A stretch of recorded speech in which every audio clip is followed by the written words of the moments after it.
Matagumpay na isinagawa ang trainees training course sa Strategic Foresight and Future Thinking para sa probinsya ng Tawi-Tawi dito sa Barangay Sanga-Sanga, Bungaw, Tawi-Tawi. Dito lamang ika-17 hanggang ika-19 Setyembre taong kasalukuyan. Pinangunahan ng Development Academy of the Philippines ang naturang aktibidad, katuwang ang Police Provincial Office Tawi-Tawi, iba't ibang local government units ng probinsya ng Tawi-Tawi.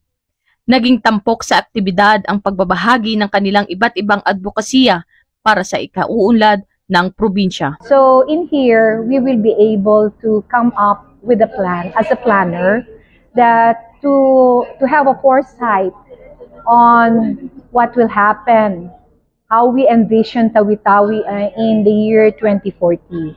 So we envision Tawi-Tawi to be the gateway to the BIMP Yaga as a special economic zone, center of the Mindanao corridors, not only for the BIMP Yaga as well as for the other ASEAN regions. So in Tawi-Tawi province, there are 11 municipalities.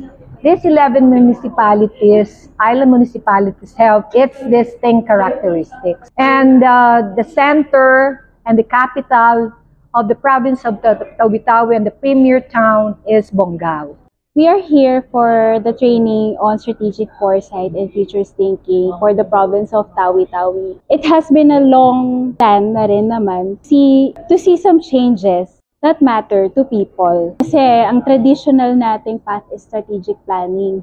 But then we are always confronted by something unexpected. So ang mga kasamahan natin dito sa Tawi-Tawi came from all the way from 11 municipalities of Tawi-Tawi.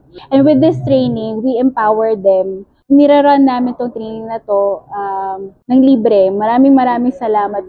Patunay lamang na ang mamamayan, katuwang ang kapulisan at iba't ibang hanin ng pamahalaan ay patuloy na magsasagawa ng mga aktibidad para mapaunlad ang lupang sinilangan.